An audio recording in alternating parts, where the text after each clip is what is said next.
Bueno, yo voy a compartir algo que en realidad comienza más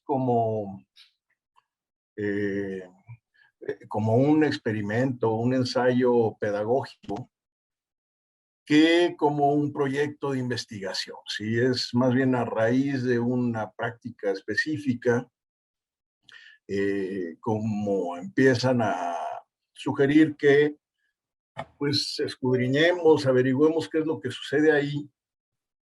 Y la práctica precisamente consiste en eh, recurrir al diálogo socrático, a la metodología del diálogo socrático, eh, en espacios interculturales como una herramienta que promueve pensamiento crítico, empatía y solidaridad. Yo creo que es importante nada más como antecedente decir que el ensayo surge precisamente de una materia, de un curso de pueblos indígenas y diversidad cultural, donde en otoño del 2018,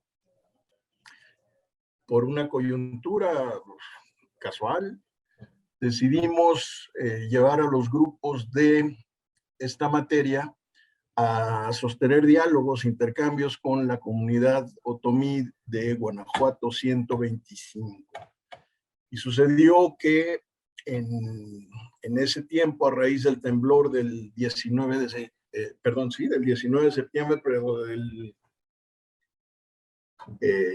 19, perdona, ya con lo de las fechas ya estoy confundido, no sé si fue 17, 18 o 19, pero desalojaron a una de las comunidades que estaba en la colonia Cuauhtémoc y el grupo de estudiantes de la materia de pueblos indígenas y diversidad cultural se desplazó, el aula literalmente se desplazó a las banquetas de la colonia Cuauhtémoc.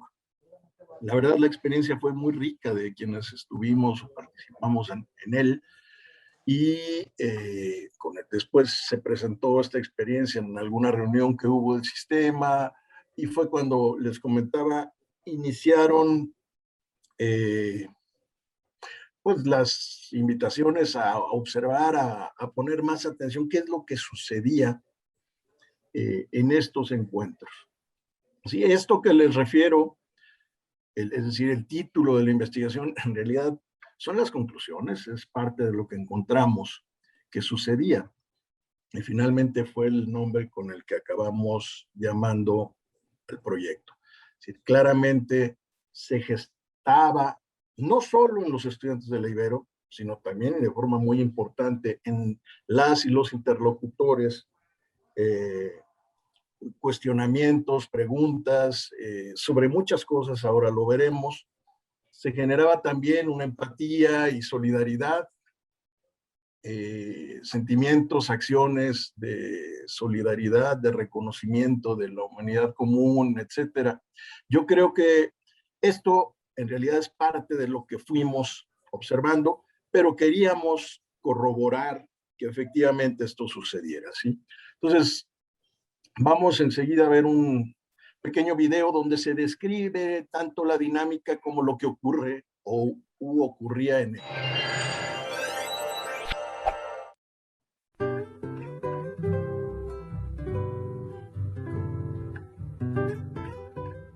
El diálogo socrático es una manera de erigir un aula en cualquier lugar donde dos personas se encuentren e intercambien sus ideas, las piensen, las reflexionen, las cuestionen y las depuren de suposiciones y aparentes verdades. Es una forma de recoger el sedimento de saber que deja toda experiencia, un ejercicio que cuando se vuelve hábito, afina el pensamiento crítico y cuando se da en entornos interculturales, ensancha también la empatía y cristaliza los vínculos de solidaridad entre las personas. En el otoño del 2018, algunas aulas de la Ibero se descolocaron al iniciar el diálogo con la comunidad otomí de Guanajuato 125 o la comunidad desalojada de Roma 18. Lo mismo sucedió con las y los colegas de la ENA, que se sumaron con entusiasmo y creatividad a la iniciativa, convocando a estudiantes de ambas instituciones y eligiendo diversas comunidades o proyectos específicos en la Ciudad de México o en su periferia. Pero antes, nos preparamos, elegimos los instrumentos para registrar nuestra experiencia. Construimos con cuidado el método que nos permitiera hacer del diálogo una experiencia profunda. Tocamos las puertas de el Centro Meneses, en el pueblo de Santa Fe; la Casa Refugiados, en el Parque Ramón López Vallarde, Colonia Roma Sur; la Comunidad Otomí, en Resistencia por la Defensa del Bosque y el Agua, en Xochicuautla, Estado de México; el pueblo de San Lorenzo Huitzicilapan, también el Estado de México; la Comunidad Otomí en la calle de Guanajuato 125, Colonia Roma. Muchas gracias que hayan venido aquí en este pueblo. Gracias a cada uno de ustedes, se les agradece, y que no se olvide de nosotros. A ver cuándo vienen a visitarnos aquí otra vez. ¿Estamos por seguir? Estamos. Me gusta mucho poder tener experiencias donde te sientes parte de algo más grande y como parte de la comunidad, y darte cuenta cómo la gente te recibe y no te hace preguntas de, ¿sabes? Como no les importa quién eres, no les importa, simplemente te abren las puertas de su casa y te vuelves uno de ellos. Me encantan ese tipo de experiencias. Empiezas a romper como esas barreras como de seriedad, de ajeno, de no soy de aquí, de etc. Y te empiezan a integrar muy, muy bien. En México los que menos tienen, más dan. Y obvio, sí, y obvio que me quedé pensando, ¿por qué los que más tienen menos dan? Yo quería personalmente agradecerles precisamente por estos esfuerzos y esta intención de superar el régimen tradicional de enseñanza y precisamente que las dinámicas y precisamente su academia escape a lo rígido, a lo típico.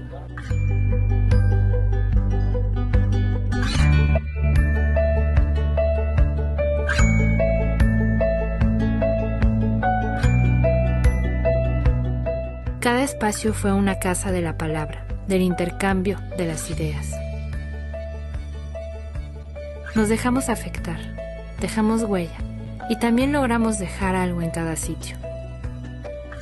Sin estas puertas abiertas, nuestra palabra hubiera quedado en el vacío, pero se encontró con otras voces, otras culturas, otras realidades.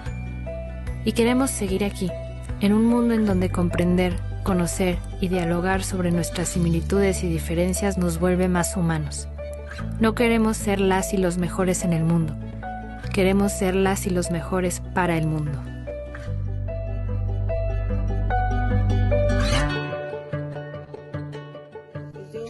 Les quiero también agradecer que les haya gustado y que se vayan a gusto.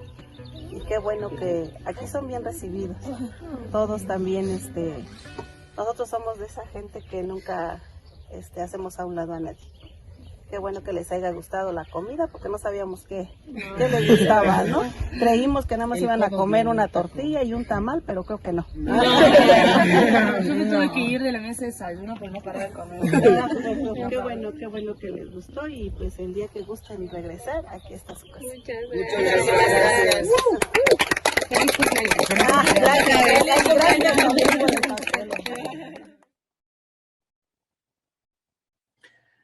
Bien, pues este fue el tiempo maravilloso de la presencialidad, cuando podíamos vernos cara a cara, este grupo que vieron incluso como en el video, uno de los grupos que vieron en el video, pues estuvo 3 días en la comunidad de San Lorenzo Huitzicilapan. En la comunidad de Xochicuautla tuvimos otro grupo con los refugiados o las personas en situación de refugio de la Casa Refugiados ACNUR. Tuvimos otro grupo, es decir, fue el tiempo maravilloso de la presencialidad, y pues como a todos nos agarró la pandemia y tuvimos que preguntarnos si podíamos pasar a la modalidad a distancia. Y pues lo intentamos en el Zoom y lo conseguimos. Yo creo que ganamos algunas cosas y perdimos, no todo es pérdida. Ganamos en la posibilidad de reunir en los grupos una diversidad mucho más grande, es decir, teníamos indígenas quechuas, aymaras, teníamos personas de la Universidad de la UCA de El Salvador o de la Universidad Nacional de Honduras. Los grupos fueron mucho más diversos, más plurales, y tuvimos la dificultad, ahí sí, de quizá haber perdido el cara a cara, la intimidad del diálogo. Pero bueno, pues como decía Cassandra, este proyecto pues en realidad es todavía una cantera de donde surgieron en estos 2 años que reporto 22 grupos de diálogo, más o menos entre 8 y 10 participantes por grupo, para poder observar, para poder revisar qué sucede en los diálogos, porque esto tiene también su complejidad. No podemos acercarnos directamente y registrar lo que están intercambiando los dialogantes. Diseñamos una bitácora socrática, con la ayuda de José Luis Ramos, un maestro, doctor José Luis Ramos, maestro de metodología en la Escuela Nacional de Antropología. Y con Ximena e Hilda Patiño estuvimos también trabajando un instrumento cuantitativo, que está ahí durmiendo el sueño de los justos. Después de la experiencia, tenemos un acervo más o menos de unas 1,500 bitácoras, y produjimos también materiales como este que vimos, este pequeño corto de la etapa presencial, y tenemos un cortometraje también de un poco más de 1 hora, al que llamamos El espejo de las palabras, donde ahí sí capturamos o tratamos de capturar 4 diálogos socráticos sobre temas diversos. Además, pues fueron surgiendo también iniciativas que no estaban contempladas.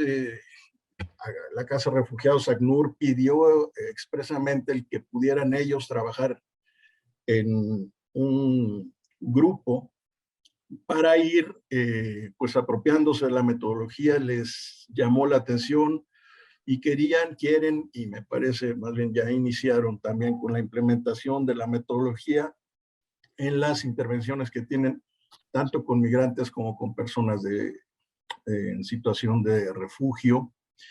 También 2 maestras del Departamento de Letras de la Universidad de Harvard quisieron ensayar esta metodología con un diálogo sobre el uso del español en distintos contextos. Y en el grupo hubo personas de Rumania, de Canadá, de Estados Unidos, por supuesto de México, de Bolivia, y estuvieron revisando diversos aspectos de la lengua.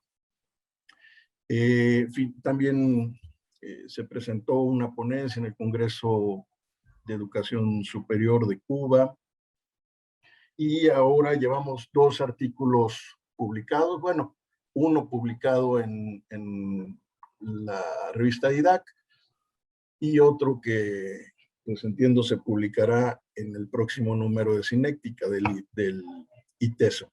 Digamos, estos son como algunos de los productos que han ido surgiendo del trabajo que hemos realizado, y que pues está todavía en fase de cantera.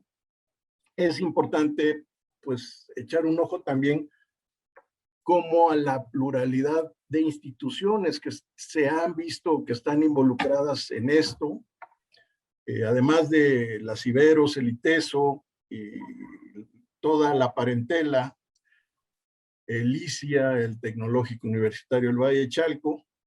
Desde el principio hay que reconocer y agradecer la colaboración de la Escuela Nacional de Antropología, y bueno, pues estas otras instituciones, universidades que se involucraron en el proceso. Ahorita comentaba la iniciativa de Casa Refugiados, ACNUR, las comunidades indígenas de Otomí, de Guanajuato 125, de San Francisco Xochicuautla, de San Lorenzo Huitzilapan, el Tulín en Soteapan, Veracruz, en fin, ahí pueden ver pues algunas de las instituciones pues que estuvieron participando, involucradas en estos 2 años, en los distintos grupos que tuvimos estos 2 años. El proceso fue muy complicado. No quisimos recurrir, bueno, tuvimos que ir decidiendo, primero hacerlo de manera muy artesanal, como lo irán viendo, como se hacía la antigüita, como lo hacíamos cuando estudiamos etnografía, etnología, varios y varias compañeros y compañeras del equipo. Y pues primero tuvimos que leer, les digo, las más de 1500 bitácoras que se generaron en los diferentes grupos. Se calificaron y se seleccionaron 300 bitácoras, tomando en cuenta que hayan sido participantes que tuvieron bastantes sesiones, que hubiera una representación de distintos entornos o matrices culturales, que fueran bitácoras que fueran suficientemente explícitas, que se hubieran trabajado con cuidado. En fin, con esos criterios seleccionamos 300 bitácoras y en ellas nos centramos, y lo que están viendo ahí en la imagen, pues es la identificación y la extracción de los enunciados significativos de las 3 categorías que estuvimos rastreando en la investigación. En amarillo, lo que ven ustedes, los subrayados ahí en amarillo, son enunciados o palabras sobre pensamiento crítico. En azul son enunciados correspondientes a la categoría de la solidaridad, y en verde, categoría de enunciados de la categoría empatía. Ahí ven también unos subrayados en las bitácoras de abajo en rosa, y esos se refieren a otras categorías que no teníamos contempladas, pero que de cualquier forma las fuimos identificando para ver posteriormente cómo podíamos trabajar.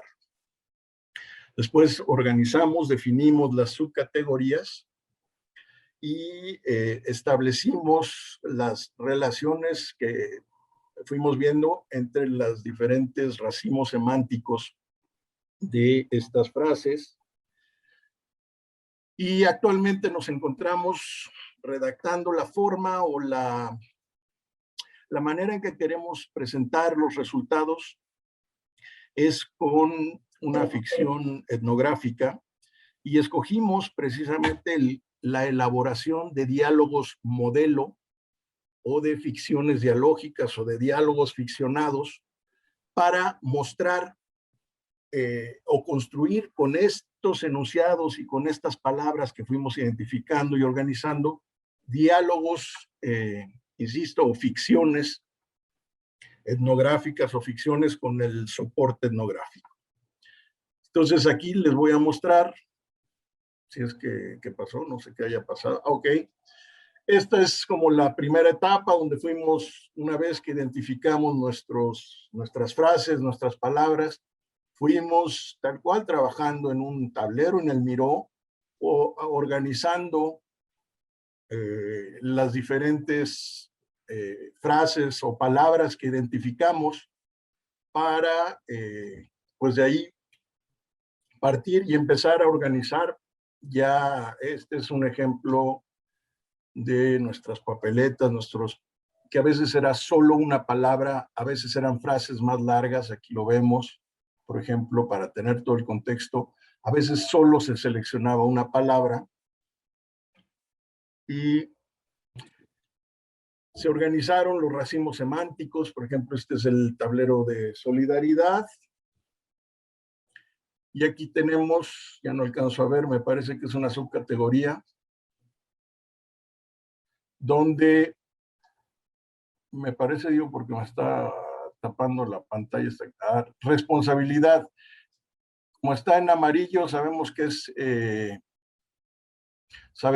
es la categoría de pensamiento crítico, y aquí es donde recogimos frases, simplemente es para que se den cuenta, un poco con ejemplos, cómo fuimos agrupando esto que surgió mucho en los enunciados que identificábamos como enunciados de solidaridad.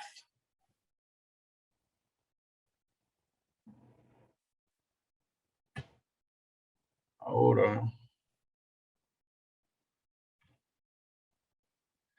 bien, en prácticamente las tres categorías surgió también el tema de pandemia, de COVID. De hecho, hubo un momento en el que tuvimos que introducir el tema para dar causa en los diálogos a todo lo que se estaba generando, pues tanto de ansiedad, de dolor, de angustias, preocupaciones y demás. Y el tema pandemia se convirtió en algo que aparece en prácticamente las tres categorías. ¿Sí? Esta es la forma en la que se fueron ya estableciendo después las relaciones, como identificando y estableciendo relaciones entre las distintas categorías que se fueron encontrando o subcategorías que se fueron encontrando en cada una. Entonces, ¿qué es lo que encontramos? Bueno, primero, que efectivamente hay muchas aristas de cuestionamientos, de replanteamientos, de interpelaciones a las propias convicciones, a los prejuicios asumidos, y que discurren por estas subcategorías que les presento aquí. Hay en las conversaciones o en los diálogos mucha referencia a la desigualdad, a las diferencias, a la discriminación, a la justicia. Hay, por supuesto, también, bueno, ahí lo vemos, percepción del otro, la comunidad, la identidad. Estas son las pandemias, estas son las subcategorías que fuimos encontrando, donde fuimos agrupando las diferentes expresiones que extrajimos de las 300 bitácoras. El tema de género, de ser mujer, la empatía entre mujeres es un tema interesante que también se tratará o se está tratando ya en la elaboración de los diálogos. Es decir, la empatía que surge entre mujeres, la solidaridad que surge entre mujeres y el pensamiento crítico que surge entre mujeres nos merece como una atención muy especial en diálogos. Y pues vemos, en fin, los temas sobre los que gira el pensamiento crítico de la experiencia. Sí, en cuanto a la solidaridad, les comentaba, aparece reiteradamente el tema de género, ecología, otra vez la aflicción, la muerte, que está muy asociada al tema de COVID. Y aquí vemos quizá ya también los matices de la solidaridad no tomada solo como el conjunto de acciones, de apoyo, de estar presente con el otro, sino algo que me parece que es previo y es el reconocimiento de la igualdad que hay previa a todas las diferencias evidentes, ¿sí? Es decir, el reconocimiento de lo que podríamos llamar la humanidad común. En ese sentido, me parece que quien más coincide con esta definición es Martha Nussbaum, que dice los vínculos de solidaridad son o consisten precisamente en el reconocimiento de esa humanidad común que hay, y es de ahí de donde surgen las acciones. Entonces, llama mucho el sentimiento del grupo, de comunidad, la vivencia, la experiencia, es un conocimiento que se da a través del desconcierto, por ejemplo. Es decir, esta persona que es tan distinta de mí es... No. ¿Alguien se le prendió su micrófono? Gracias. Y finalmente tenemos como los ejes, las subcategorías sobre las que gira la empatía. Sí.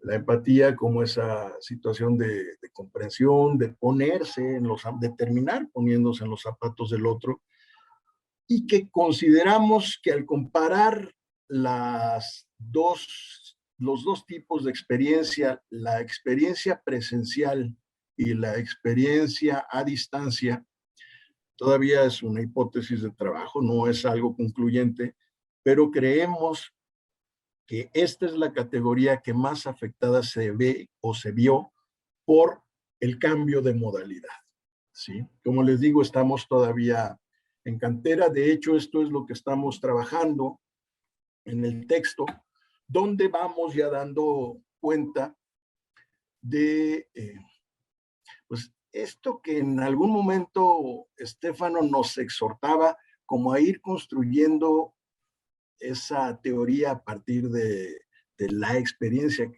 que teníamos. Y estos son los lenguajes en los que estamos poniendo los hallazgos que hicimos, son las palabras que empleamos para poder ir dando cuenta de la experiencia, ¿sí? El diálogo socrático, la ciudadanía mundial. Después nos metemos a hablar de lo que fue la dinámica presencial, los grupos a distancia. Aquí me parece que hay otra cuestión interesante, que es el tema de la manera de etnografiar en los medios electrónicos o en esta modalidad. ¿Cómo podemos etnografiar en la distancia? Porque tuvimos no solo, digamos, los diarios de las bitácoras de los y las participantes, sino una compañera del equipo estuvo participando en los diálogos y levantando un diario que también nos sirve como para ir contrastando los hallazgos de nuestra bitácora. Bien, quizá la parte más sustantiva, aquí damos cuenta de la metodología con la que esto que les he platicado brevemente, cómo estuvimos trabajando, cómo estuvimos observando nuestros grupos. Y creo que la parte más importante de este trabajo es lo que está actualmente en elaboración, que son las ficciones etnográficas, estos diálogos modelo, donde estamos presentando o construyendo con las palabras y las expresiones que recogimos de las bitácoras, diálogos sobre pensamiento crítico, empatía, solidaridad, y el diálogo que se hizo en colaboración con la Universidad de Harvard sobre la identidad, la lengua y el conflicto. Sí. Bien, para dar tiempo a las preguntas, voy a concluir con un par de cosas. Esta es más breve, es el tráiler del cortometraje que hicimos. Vine a México en el año 86. Yo vivía en Guatemala y cuando el conflicto armado salí para México. Soy licenciada en Política y Gestión Social por la Universidad Autónoma Metropolitana, estudiante de la licenciatura en Derecho en la Universidad Nacional Autónoma de México. Y bueno, también soy estudiante de la licenciatura de Etnología en la Escuela Nacional de Antropología e Historia. Me dedico principalmente a diseñar libros y a diseñar exhibiciones. Inchusgo Nuzgoe Yasmín López Pérez, soy de San Miguel Tenochtitlán, me considero una mujer mazahua. Tengo 38 años, nací en Cosamaloapan, Veracruz. Yo nací en la Ciudad de México, mi mamá es colombiana y con una familia paterna pues con raíces muy libanesas. ¿Puedo decir que soy el sensei del heavy metal? ¿Qué te hace feliz a ti? Yo llevo como la parte ritual de la danza. Pero hay veces que tu familia no te hace sentir en comunidad. Y cuando no te hace sentir en comunidad tu familia, buscas otras comunidades a las cuales pertenecer. Pues toda la vida estamos atados a nosotros mismos, ¿no? Pero curiosamente no nos damos cuenta. ¿Y por qué tendríamos que querer que la otra persona sea como yo, o sea, o yo ser como alguien, ¿no? En Guatemala, cuando el conflicto armado, me detuvieron y me acusaron de marxista. Nunca había leído yo a Carlos Marx. En ese sentido es seguir construyendo un mundo mejor, ¿no? Incluso cuando ya no estemos aquí. Pero bueno, yo creo que a mí ahorita el miedo que me interesa hablar, ¿no? Es el miedo, digamos, pues en lo social. Y yo también siento eso, como mucha incertidumbre hacia qué es lo que viene. Sí hay que hacer cosas que ayuden a salir de esa depresión, y esta es una de esas. Dialogar es sustancial.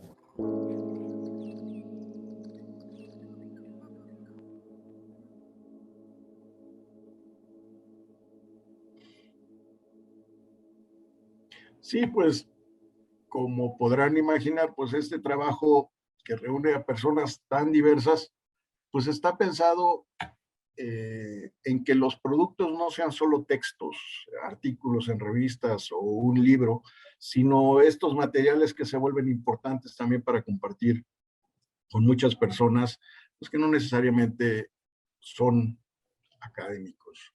Y bueno, como en las películas, el proyecto pues ha sido largo, es muy importante, muy grande el trabajo que ha implicado pues el echar a andar, acompañar los grupos. Son 8 sesiones de trabajo en cada uno de los grupos con distintos temas. Les decía, muchas bitácoras. Y pues sí quisiera agradecerles a Karina Álvarez, a Maru Béjar, Julieta Contreras, Silvia Gutiérrez, a Astrid Martín del Campo, a Carlos Hernández Dávila, Mariana Iglesias, Kinder Yabur, Mauro Izazaga, Lorena López de la Peña, Tiño, a Teresa Valenzuela, al Departamento de Reflexión Universitaria, al INIDE, que nos estuvo impulsando en esta y apoyando en esta investigación, pues a las comunidades otomíes, a la Asociación Civil de Guanajuato, pero también hay que decirlo a las de San Lorenzo, Huichilapan, Xochicuautla, y pues de manera muy especial también a la Escuela Nacional de Antropología, que han sido cómplices en este trabajo, que como les digo, pues sigue. Y una última palabra sobre qué hace el término humanismo. Bueno, pues finalmente es de estas materias de reflexión universitaria que en cierta medida buscan vehicular la preocupación por el humanismo de inspiración cristiana. Es desde donde surge esta experiencia, y pues ha sido muy interesante ver que esas formas en las que el humanismo de inspiración cristiana que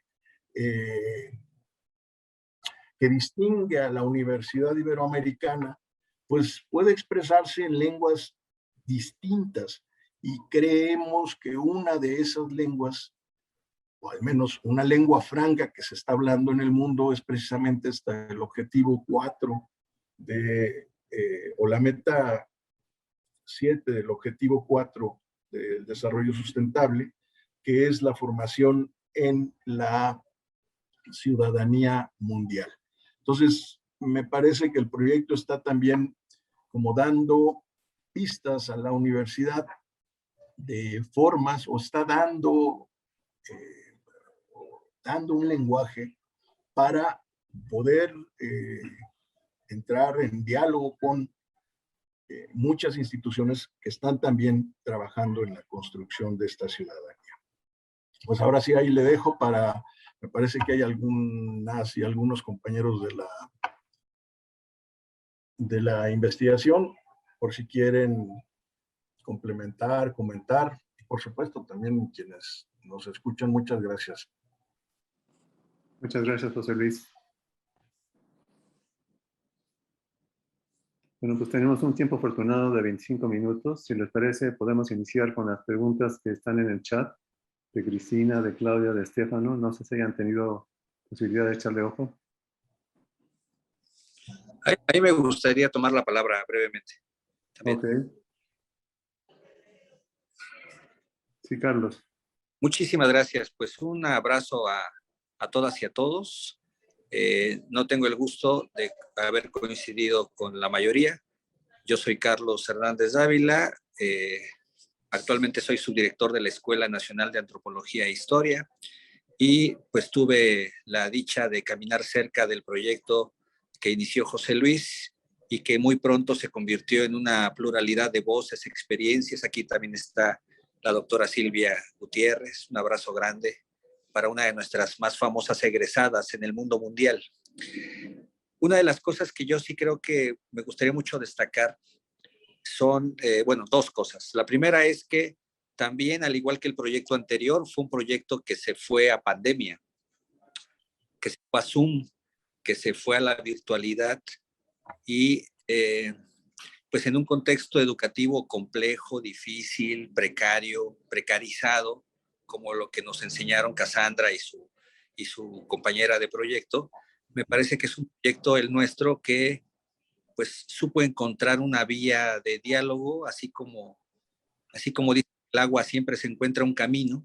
Me parece que también aquí el diálogo también se supo encontrar un camino en pandemia. Eso sí me parece muy interesante y algo en lo que nunca hemos estado de acuerdo José Luis Bermeo y afortunadamente tuvimos muchas discrepancias que enriquecieron el proyecto, es que en más de una ocasión las sesiones de diálogo terminaban siendo bastante terapéuticas, no terapia en sí misma, pero profundamente reparadoras.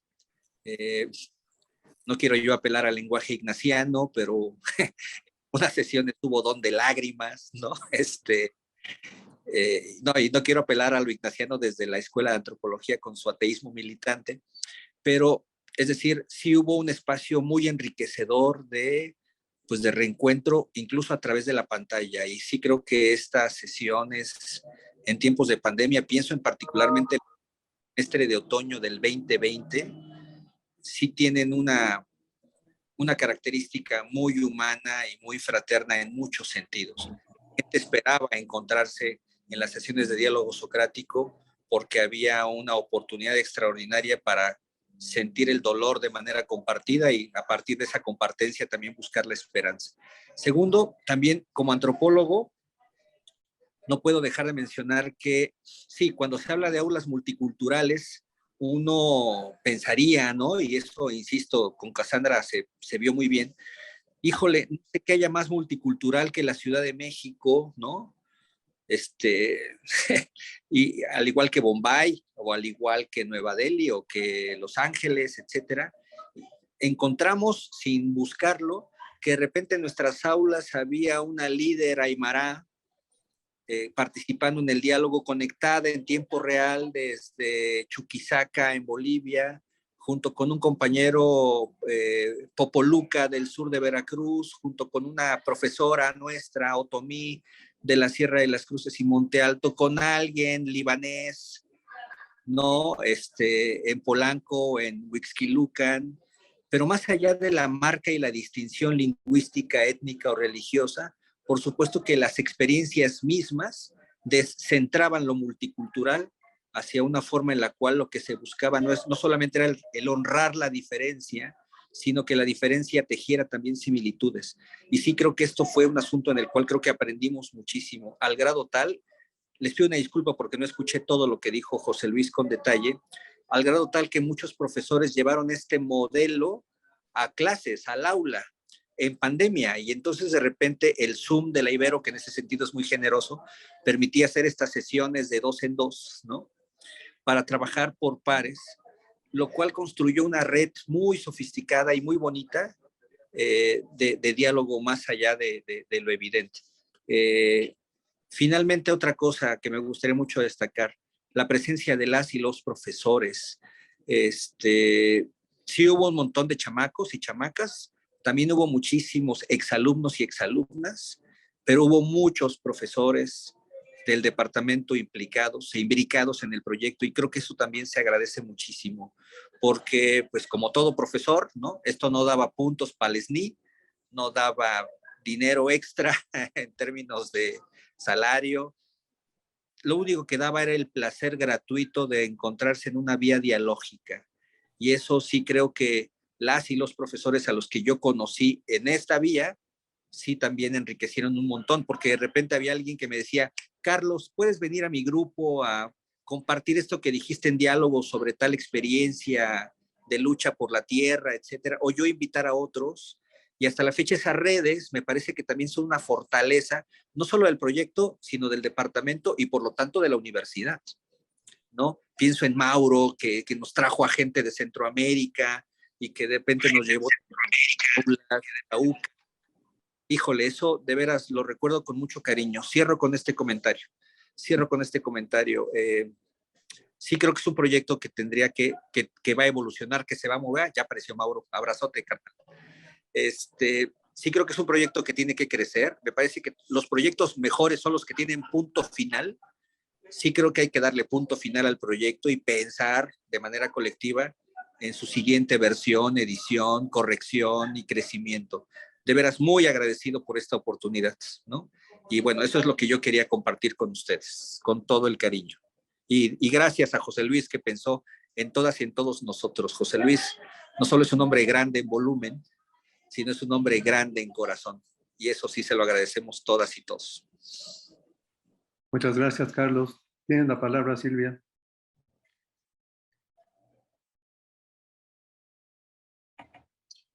Tienes tu micrófono apagado, Silvia. Perdone, me arranqué y yo creyendo que el micrófono, ¿ya? Pues agradecerle a José Luis que me haya incluido. Yo empecé como participante y terminé como acompañante. Fue realmente la experiencia de mi vida y creo personalmente que a mí me ayudó muchísimo a soportar el COVID y el encierro. De verdad, personalmente estoy muy reconocida haber participado, José Luis. Y te agradezco también esta síntesis que has hecho de todo lo que hicimos. Está maravillosa. Ya puede ser así como un prólogo de lo que vamos a escribir entre todos, porque vamos a escribir entre todos, estamos escribiendo entre todos.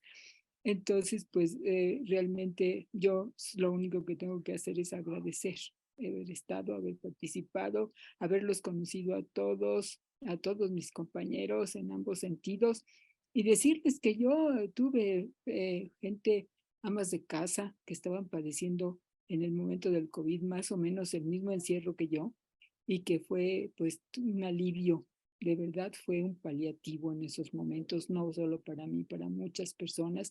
Y bueno, las experiencias con María y las experiencias con todas las compañeras, ¿no?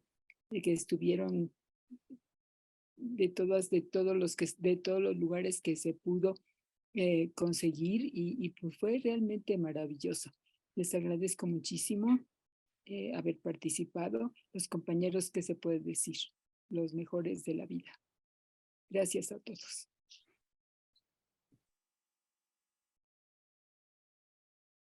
Si no sé, alguien quisiera comentar de las preguntas que se han hecho. Hay preguntas para Cassandra, para José Luis. Bueno, si quieren yo, porque ya la leí, la analicé, la repensé. Como que siempre, bueno, obviamente las preguntas nos ponen pues a pensar qué más, bueno, en cuanto a lo que comentaba un poquito Cris, o sea, ¿qué más podríamos reflexionar o hacia dónde buscar otras vetas de análisis? Pues bueno, yo sin duda pienso en todo este tema de la complejidad que a mí me ha hecho pensar que pasamos como de una visión monocultural, o sea, como si fuéramos una única especie de mole urbana, a también pensar de manera como si fuéramos o indígenas o no indígenas. Entonces, seguir pensando como desde esta complejidad y yo podría pensar si incorporar más visiones como transculturales, no tanto interculturales, o sea, pensar como en un tercer espacio en el que se consolidan nuevas identidades, en donde se configuran y abarca una multiplicidad de interacciones, contactos que se habitan. Entonces, pues pensar que la identidad no es o no se es. Entonces, creo que esta mirada sería muy importante porque finalmente lo seguimos pensando desde la mirada o visión muy occidental de muy dualista, o sea, muy si es o no es indígena o no. Y yo creo que ahí sería importantísimo seguirle explorando desde otros enfoques, seguirle comprendiendo, porque al final pues es algo que es inagotable en la comprensión como de la construcción de identidades. Y pues también como seguirnos, seguir debatiendo sobre la mirada folclorizante del indígena en estos espacios más urbanos. Y en términos de lo que comentaba Estefano, pues yo también pensé, bueno, ¿qué pasa en estos espacios en donde van niños, niñas de distintos lugares, de distintas, incluso nacionalidades, pueblos indígenas y todo? Bueno, en principio yo creo que tendríamos que como repensar y resignificar el papel de las infancias como solo receptoras de la cultura, ¿no? Entonces creo que ahí sí sería importantísimo como reconocer que los niños y las niñas también son productoras y que toman decisiones y que desde la agencia es que se construyen estos otros mundos que a veces no los logramos identificar. Pero sobre todo también, bueno, pienso que se están haciendo cosas, se hacen cosas, hay que seguirlas enalteciendo y a lo mejor ciertamente todavía tienen una mirada muy esencialista, muy folclorizante, pero bueno, se parte de algo y pues no como desistir en términos de seguir trabajando con la diversidad que se encuentra en estos espacios. Entonces, bueno, yo comento esto, no sé si Ale, tú ¿te gustaría agregar algo al respecto? Sí, yo lo pensaba particularmente con la pregunta del doctor Estefano, que creo que ahora se abre una ventana de oportunidad interesante con los planteamientos de la nueva escuela mexicana, que está hablando de comunidad, de mirar hacia el sur, de ampliar el espacio escolar a las perspectivas, a las epistemologías del sur. Y cuando él...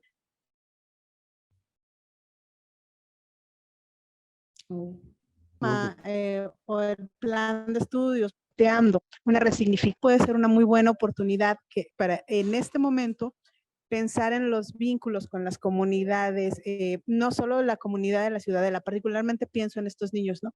El vínculo de la comunidad ciudadela escuela, sino escuela ciudadela, comunidad lejana, que puede ser San Juan Copala. Creo que, y hay toda una estrategia que se está diseñando de justamente vincular la escuela con la realidad de las niñas y los niños, ¿no?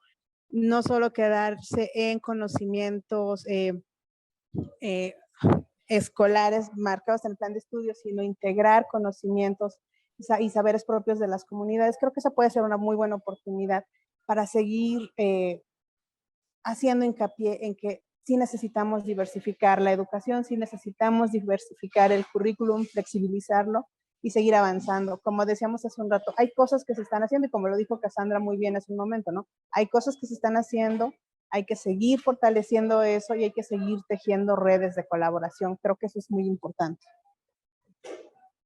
Muchas gracias. Hay una pregunta para José Luis de Estefano que dice, ¿cómo esta herramienta de diálogo socrático podría ayudarnos en el proceso de transversalizar la interculturalidad en la Ibero, promoviendo otras formas de relacionarnos a partir de un conocimiento recíproco o más profundo? Y yo diría tres cosas muy concretas a esta pregunta de Estefano. La primera es, nos ayudaría a darnos cuenta que el hablar de Universidad Iberoamericana, Ciudad de México, no es hablar de un monolito en términos culturales. Es decir, para mí fue una sorpresa maravillosa en el segundo grupo que tuvimos. Estaban dos alumnos de intercambio franceses, una alumna en el primero estaba una alumna de intercambio inglesa, y además tenía a unas alumnas